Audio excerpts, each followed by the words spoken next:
Welcome back to Downtime. Hey, I got the gold chain out, you know what I mean? I got the new shoes on the wall. I got some horrible lighting, but you know what? Like, subscribe, comment, hit that little bell in the corner for all your NBA content related updates and news. This is Downtime, but I want to jump straight into tonight's games. I'm recording a little later than normal because I thought, I've been recording a little earlier, like before like the current day's game. So like if it was Wednesday or whatever, I would record at like 4 or 5 before like Wednesday night's game started. So I was like, I'm just start waiting until after Wednesday night's game, so therefore I'm always caught up. So I'm recording a little later, lighting's worse than it normally is, but hey, tonight's games were amazing. We're gonna jump into that. We're going to talk about a little bit of the All-Star game coming up. We're going to talk about some news with Jimmy Butler in the Heat with Bam Adebayo. But I want to jump straight into a little bit of news about my San Antonio Spurs. I thought this was super interesting. If you heard, once you know, DeMar DeRozan is one of those players that is one of the like All-Star snubs. And like obviously I'm a Spurs fan, so I agree, DeMar DeRozan, I 100% believe should have been an All-Star, but hey, if anyone's going to take that Anthony Davis spot in the All-Star game, is Devin Booker. I talked about this last episode. The dude is on a tear. He's one of the best scorers that I have seen in such a long time in the NBA. I love the love that the Suns are getting. Has a huge part to play with Chris Paul, but I don't want people to forget that 8-0 run. I know it was the bubble, but that perfect record in the bubble was something to remember. It's something to talk about. And I think Devin Booker is having an incredible season as well. So respects to Devin Booker. Speaking of which, Domantas Sabonis, shout out Pacers fans. Y'all get some love with that because he's been playing amazing. And Sabonis is taking that KD spot. So it sucks we got some injuries, but it's really cool to see some dudes get some reserve spots. So shout out D-Book, shout out Sabonis. I love seeing these Suns teams and these Pacer teams get some love. So, wanted to start there, but I wanted to jump into about my Spurs. I was talking about DeMar DeRozan. I saw this fact, and I want to just sit on this for a little bit because I think it's interesting. And being a longtime Spurs fan, I think this is like a Spurs, very Spurs culture fact here. The San Antonio Spurs are the only team in the NBA with a plus 500 record. So, more wins than losses that have no All-Stars. And I was like, you know what? I'm a little upset by that. But being a basketball savant that I am, coin term, you tell me what you think. But I think that's pretty cool. I think tonight the Spurs have, I think it's 7 active players, maybe 7 or 8 active players tonight. The game's still going against the Pelicans. I think the Spurs are at 5 with like 7 or 8 minutes left in the fourth quarter, hoping for that win. But we've got 7 players in double digits, which makes me go, you know what? Maybe we don't have an All-Star. DeRozan didn't get the pick. I thoroughly believe he should be an All-Star, but the Spurs are hooping, man.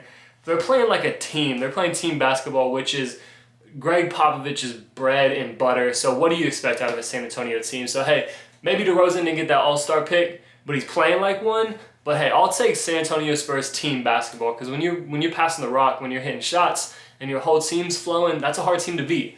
I'm not saying the Spurs are going to make a playoff run, but I mean, if they do, you never know. You never know. I mean, another game that happened tonight was the Wizards. Shout out Wizards, man. They started this year horrible. And anybody watching this video right now that had some Westbrook hate come out of their mouth, just sit on that a little bit. I'm just saying, people think they're Stephen A. Smith coming on here and be like, hey, Russell Westbrook's having the worst season of his life, and we just jumped the gun too quick. Like, the Wizards have won 7 out of the last 8 games they played, which is like crazy. They won this game tonight. They beat the T-Wolves, which obviously are not a good team in the league. But this Wizards team has just gone on a tear, man. Obviously, Bradley Beal is playing insane basketball. He had a 17-point third quarter, which is just mind-blowing to think that Bradley Beal has just stepped up to the plate, gone crazy. I think he had like 35+ points tonight with 17 in the third. But he's just playing so good, man. all the respect to the Wizards fans. If you had that Westbrook slander, maybe it's time to like rethink a little bit of the things that you said a couple weeks ago. Just saying. But yeah, shout out to Wiz fans. Shout out to Bradley Beal. Shout out to Russell Westbrook, man. Those guys are playing crazy out there. Another team that I wanted to talk about tonight are the Cavs and the Sixers. Game going to overtime. I got some good things from the Cavs that I want to talk about, but before that, I just want to shout out Joel Embiid, man. 42-point performance. Had the last shot in regulation, a little like left over two people kind of thing. Missed it, but the dude is my front runner of MVP. Listen, I love LeBron James. I think he deserves the MVP more than he's received in his career, but Joel Embiid is just building his resume this season. The dude had 42 points, like 13 rebounds tonight, shot it on really good efficiency, and he's my front runner for the MVP. He didn't get this win tonight against the Cavs, which is an interesting thing to talk about because the Cavs have been like a weird team this season. They started off this year on a crazy, like unexpected run. I remember when the season started, we were like 3 weeks in and we were like, the Cavs have the best defense in the NBA, which was just crazy. But I mean, they always do this thing where they play up to their competition. And I'm just blown away by that. Because I'm like, you watch this team, this young team, Colin Sexton, Isaac Okoro, Garland, man. Garland and Sexton tonight played crazy. That overtime, Garland was just like, hey, y'all gonna remember my name tonight because I'm just gonna put on a freaking show. Shout out Garland, shout out Sexton, shout out Okoro. What a great overtime win by the Cavs, man.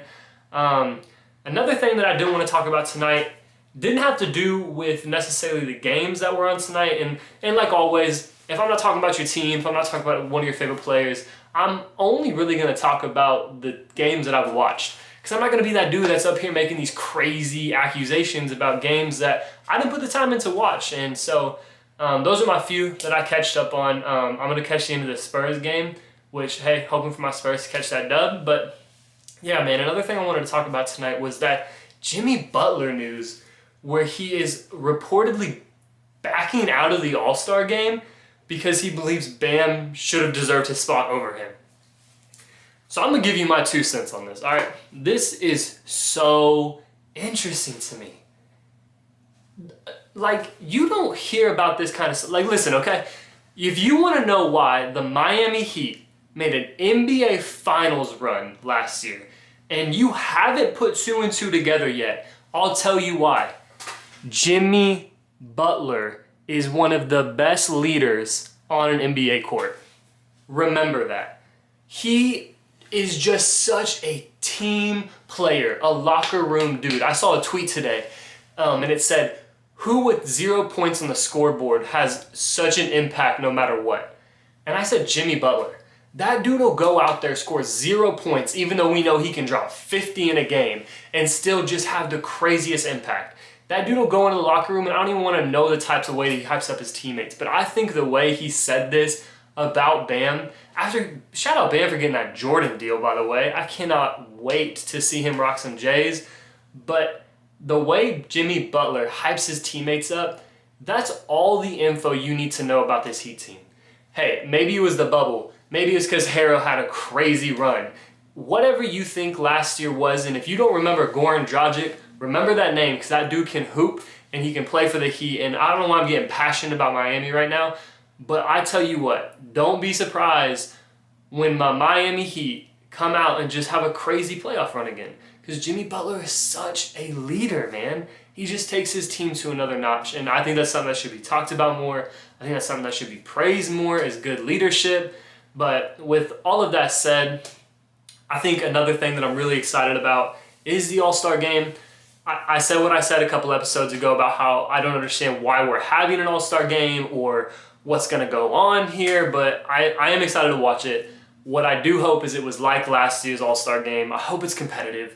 I know they're doing the same Kobe score system, which is really cool, which if you don't know about that, it's, if I'm not mistaken, it's team that's in the lead, start of the fourth quarter, it's their score, and then plus 24 to win.